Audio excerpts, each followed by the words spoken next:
Well, for more on the election in the Netherlands, its impact on the economy and its future, I'm joined by Remi Piet.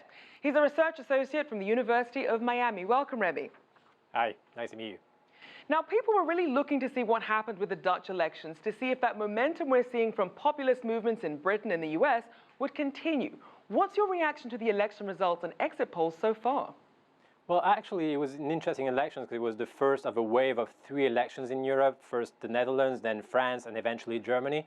And the question was to see if the extreme right would rise in power and there would be a break into any kind of more development in the European Union. So everyone was looking at the potential score of Wilders. At the end of the day, it was the establishment parties that definitely won these elections. Wilders does get 3 more seats compared to the last round of elections. It's very far off the mark that he was expecting to get in the polls. He was hoping to be the first party out of 28 parties. He's not even sure to be the second party. So it's actually a win for the European Union against the populist parties. Now, as we look at some of the key issues in this election, how does that compare to, say, the issues that came up in the US and even in Britain? Well, it's a different type of populism in the sense that it's a very anti-Islam populism, which is the same way in the US, but at the same time, it is ingrained into the history of Europe. The position of Wilders was really to use, attacks on the media close to the Trump policies, but very different from, where you would have, for example, in France with Marine Le Pen. Wilders, unfortunately for him, failed to actually confirm that he would have a strong economic policies. The Dutch confirmed that they were actually very keen on staying within the European Union. And if you're looking at the result, it is just barely accruing 15% of the votes.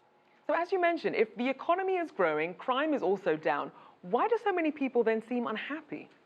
Well, basically, what they were very keen on trying to protect is a model of the Dutch Republic, the Dutch system, which is a very open and liberal model. And Wilders have been trying to use propaganda to say that the immigration from refugees would actually damage this model of open liberalism and open-mindedness of the Dutch. That was really much more than that was actually the case in Holland. And I think the Dutch actually realized, especially with the issue with Erdogan trying to create a development inside Holland and a meeting that was condemned by the establishment in Holland, that there was actually a push even within the establishment party of developing and protecting the Dutch system. Now, what's behind the economy's strength in the Netherlands, and how does it stack up against its fellow EU members? Well, the economy in the Netherlands is very interesting. It's actually a very well diversified economy. If you're looking at it, there's not one specific sector that represents more than 15% of the economy itself. The energy sector is important, but so is also food stock or high-level technology. The economy is doing fairly well with only 5% of unemployment in the country. And indeed, the growth rate is just limited to 2%, but it's actually pretty good compared to other European countries. So it was not a question of economic development. There's been indeed some maybe backlash against the austerity measures that were put in place by the former government, but I think that the new policies developed by the European Union with the presidency of Juncker, which are more expansionist, more Keynesian in terms of its philosophy, are going to be favoring the Dutch economy, and we're going to see some good results from the new government, the new coalition in place starting next year.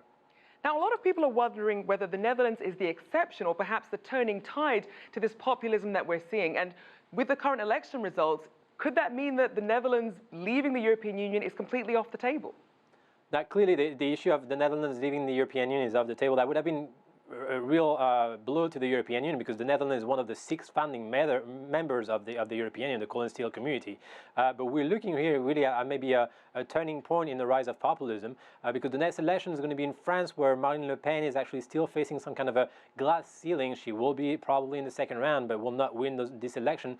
And in terms of the next election in Germany, the extreme right movement also is facing a decrease in its support, and it's going to be a 2-party race between the SPD and the CDU. So right. we might have seen a turning point here in terms of rise of populist party, at least in the short term in Europe. Right, Remi, unfortunately, we'll have to leave it there. Thank you so much for your insights. Remi Piet from the University of Miami.